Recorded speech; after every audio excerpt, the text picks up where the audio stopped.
Good morning, class. I'm excited to be delivering Unit 11 BSBMGT502, Managing People's Performance. Guys, what do you think is the most challenging aspect of being a good manager?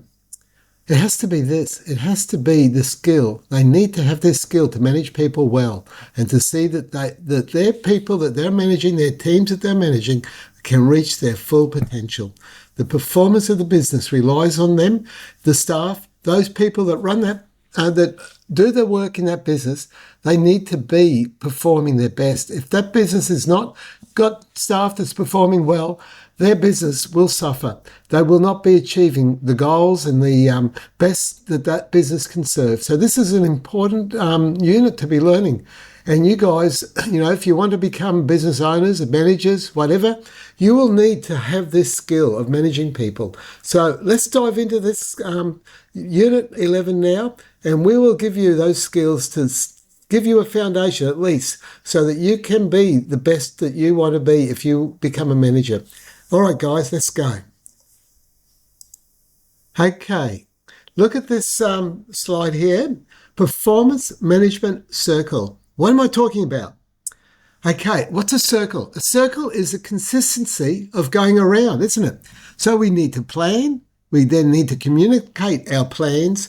We need to monitor those plans that we've planned. And then we need to get feedback from those that are involved in those plans. Then we need to develop the plan. And it's a circle. We continue to do this consistently throughout our business management circle as we look at performance of staff. We get feedback to see how well they are performing. If they're not performing well, we need to change our plan so that we can get the best for each of our staff and each of those people that are on our team, and that we can help them to reach the target.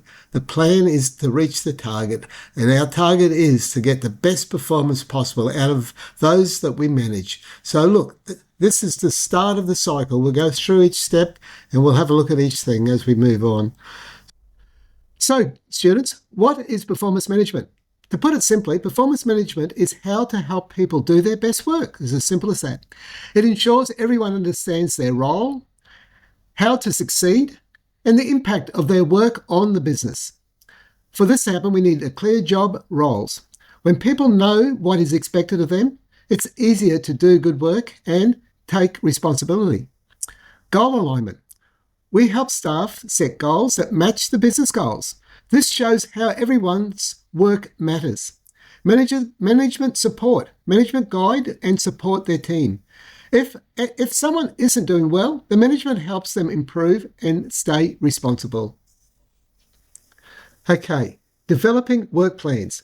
This means making a clear plan for how the work will happen. The plan should match both the big goals and the small daily tasks. Key questions to ask. What are we trying to achieve? When does this task need to be finished? What needs to happen first? Who will do each part and what do they need? Helpful tools you'll use are like Gantt charts, which show timelines, Kanban boards, tracking progresses, and simple templates to guide you through your plans. Now, allocating the work. This step is about deciding who will do what job. How to choose. Think about the person's strengths, their ability to get the results, the best results. Be fair though. Make sure everyone gets the chance to be involved. Respect differences, support growth, and avoid giving too much to too little or to anyone. Good strategies. You need to share the tasks evenly. Rotate roles to build new skills and to group tasks to reduce stress. So finally, by talking to the right people, making strong plans, and assigning tasks wisely, we can manage work better and help our team succeed. Okay, the purpose of this slide is to guide managers in taking action by engaging stakeholders early, building structured work plans, and distributing tasks thoughtfully in line with business goals and fairness. Let's break this down into 3 simple steps for managing work effectively. First step being, consult stakeholders, talk to key people early, like team leaders, experts, and compliance staff. This helps everyone understand what's needed and avoids problems later. Second step, develop work plans. Create clear plans that match business goals and day-to-day tasks. Think about timelines. Who's going to do what? And what resources are needed? Simple tools like boards or Gantt charts can help. Now, thirdly and finally, who's going to do the work? Allocate work. Choose the right people for each job based on their skills and time. Make sure the process is fair, inclusive, and focused on results.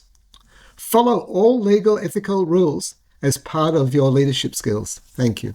Now for the next slide.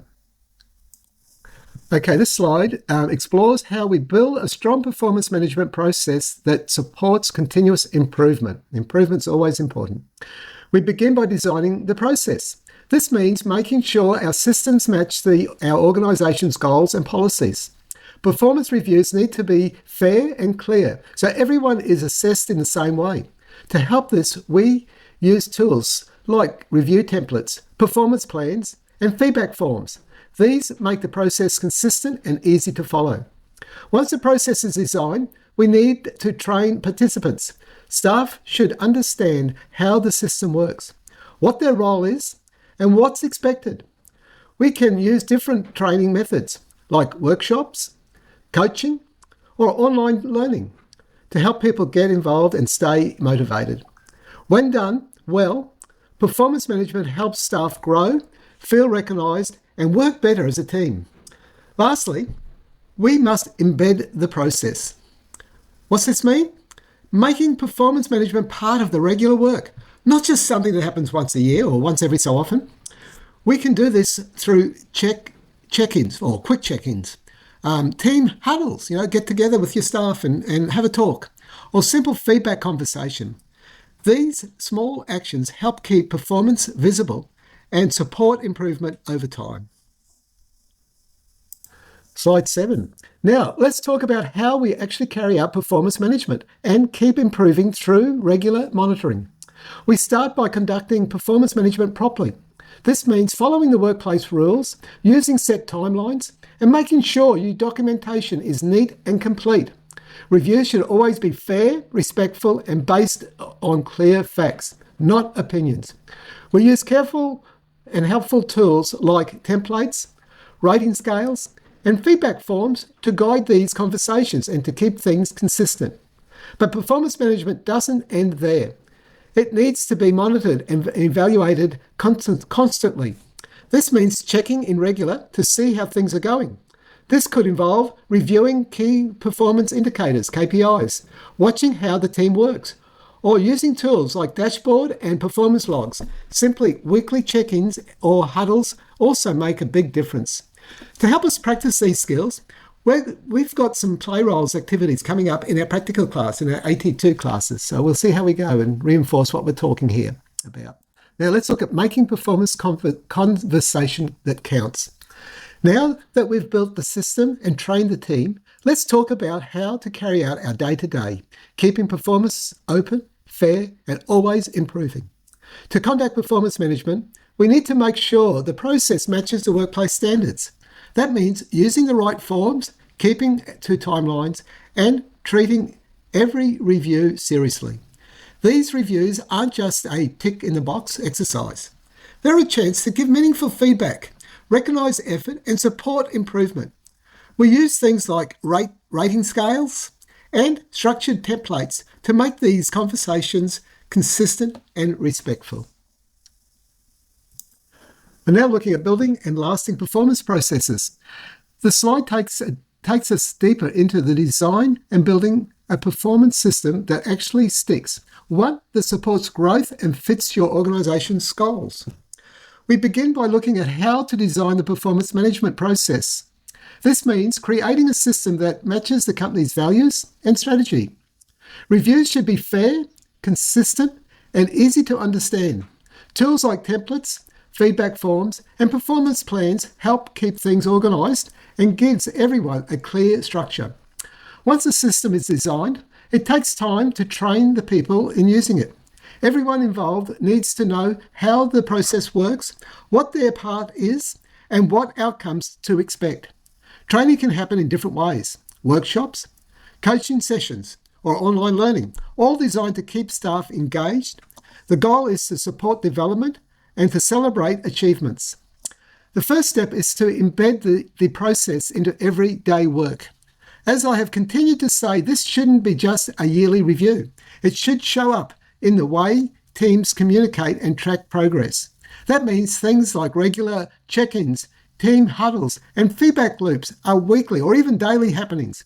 When done right, performance management becomes part of the culture, encouraging continuous learning, improvement, and open conversation. Okay, slide 10 now. Supporting development and managing performance. We've now reached the final phase of performance management, putting support systems in place, recognising great work, and guiding those who need improvement. We began with agreeing on development plans. These are built together with clear goals, timelines, and actions that help people improve or grow in their careers. We'll use tools like SMART, SMART goals, coaching plans, and templates to make sure everything is practical and measurable. Sometimes we need extra support, especially in tricky situations. That's when we seek help from our HR specialists or human resource specialists. Whether it's about legal rules, discipline, or work issues or workplace issues, HR can guide us through it while keeping everything confidential and fair. We should also remember to celebrate strong performance. High performers help build great teams. So let's acknowledge them through things like shortcuts, awards, or even opportunities. When we give regular positive feedback, it boosts morale and helps to keep good staff. And lastly, we need to support those not performing well. That doesn't mean we give up. It means coaching, checking in regularly, and documenting progresses. Simple tools like performance logs and training plans can really help. Our goal is always improvement, and that's the focus of our performance management. Managing escalation with care and fairness. In some cases, performance challenges go beyond coaching and support. This slide covers how we respond when improvement isn't happening and how do we do so with fairness, care, and professionalism. We begin by providing support services. Before taking any formal steps, we should make sure staff have access to help. This might include coaching, extra training, or support through an Employment Assistance Program, EAP. Early action really matters here. Referring someone to the right support, whenever it's inside or outside the business, can help get things back on track. If things still do not improve, we may need to counsel the individual formally. These sessions are structured and follow clear protocols. It's important to speak respectfully, keep records, and follow company and legal procedures closely. This is not about blame, it's about clarity and fairness. In rare cases, termination may be necessary. This should always be the last option, only used when there's serious misconduct or ongoing performance dispute despite all efforts. When this happens, it's vital to follow proper legal steps, document everything clearly, and handle the situation without bias or emotion. The goal is to protect everyone's right while maintaining workplace standards. Core skills for managing people's performance. This slide focuses on the essential skills managers need to manage teams effectively, allocate work, reviewing performance, giving feedback, and taking follow-up action when needed. We start with learning and communication. Clear, respectful communication is key. Managers don't just give instructions. They support staff through coaching and mentoring, helping them grow and meet expectations. Feedback should be timely, specific, and focused on improvement. It's also important that managers understand company policies, follow procedures, and know how to read and use performance documents like work plans or review templates. Next is numeracy and evaluation. Good decisions come from good data. Managers often use numbers like KPIs, risk scores, and performance results to see how things are going. being confident with figures helps track progress, measures outcomes, and plan next step clearly. Lastly, we look at legal awareness and leadership. Managers must understand workplace laws like employment rights, awards, and how dismissal rules work. But leadership isn't just about knowing the rules, it's about how to act. That means working well with others, setting a good example, and making ethical decisions that build trust and respect. These core skills, communication, data use, legal knowledge, and ethical leadership, form the everyday toolkit managers rely on to lead effectively, support their teams, and make smart decisions that align with organisation goals. Building knowledge to strong performance management. To wrap this session, let's look at the core knowledge areas that help managers lead with confidence: planning, strategy, and performance review. We start with working plan. This is about setting clear goals and knowing who to involve. Consulting with stakeholders ensures your plan lines up with the organisation strategy. Using planning tools like Gantt charts, KPI dashboards, or stakeholders maps helps you keep track and progress and make better decisions. Understanding KPI, key performance indicators, is essentially important. They guide us in what to measure and how to allocate tasks effectively. Next is operation strategy. A good working plan reflects real-world limits like available staff, budget, and deadlines. That's why managers need strategies to assign tasks effectively and making decisions that save time and money. We'll look at ideas like resource balancing, mapping out workflows, and thinking through what constraints might affect delivery. Lastly, we have performance review. Monitoring progress is not just about watching results, it's about using structured tools to give feedback and support improvement. Templates, feedback forms, and dashboard help managers stay objective and organised. We'll encourage you to practice giving feedback in a way that's clear, helpful, and constrained. To bring all these together, you'll work through some practical activities. A planning stimulation to build a work plan based on real input.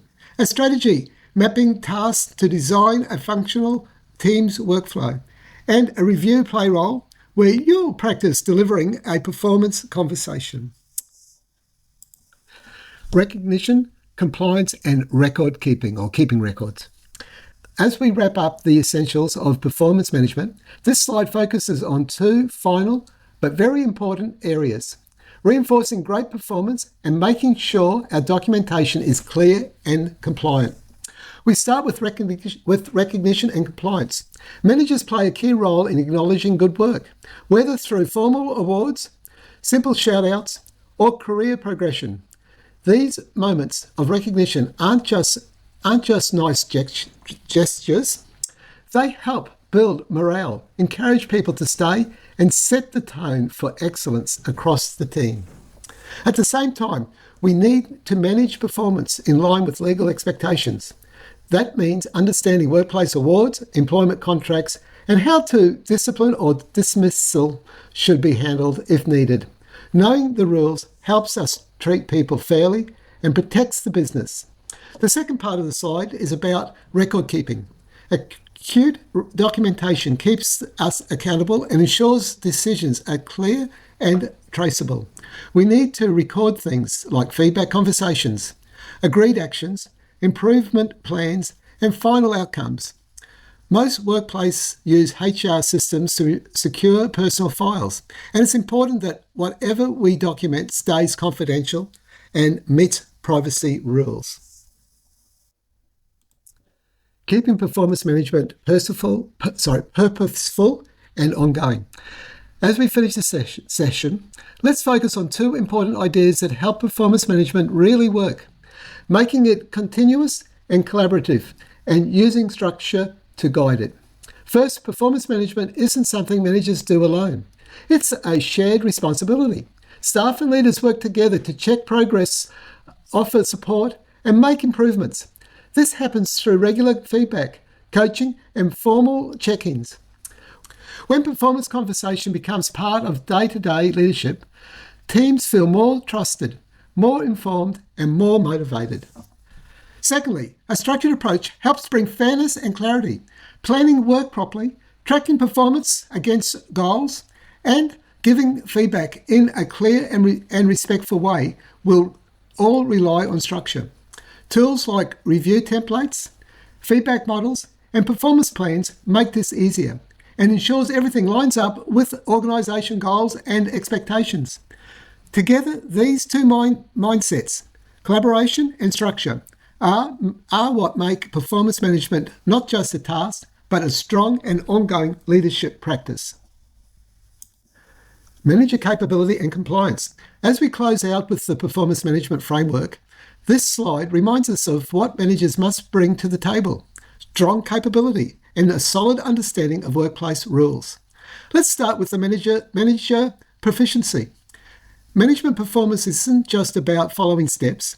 It's about having the skills to lead people well. That includes knowing how to coach, give useful feedback, and help staff grow. Managers need to understand the work deeply, communicate clearly, and respond to challenges with confidence. It's a chance for all of us to reflect: how well do we support others in their development? Then there's policy and compliance. Every action we take must follow company policies and legal rules. This means understanding how awards and contracts work, using proper HR protocols, and being careful with documentation. Mistakes like poor record keeping or unfair dismissal have serious consequences. When managers work within clear guidelines, they protect both the staff and the organisation.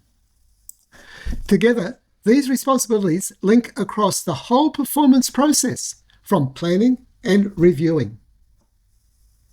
To finish our overview of performance management, this slide reminds us of two powerful drivers of success: investing in people and keeping proper records. Let's start with staff investment. When we recognise and support our team members through coaching, mentoring, and celebrating their achievements, we build trust and motivation. This isn't just a nice to have, it's a strategic priority. Staff who feel valued are more likely to stay, grow, and contribute meaningfully. Development, when done right, leads to strong performance across the board. Next, we focus on documentation, the foundation of fairness and clarity. Keeping good records isn't just about paperwork. It's about transparency, consistency, and protecting everybody involved. We need to document things like feedback, conversations, agreed actions, decisions made, and outcomes achieved. And we must store this information securely using approved systems that respect privacy.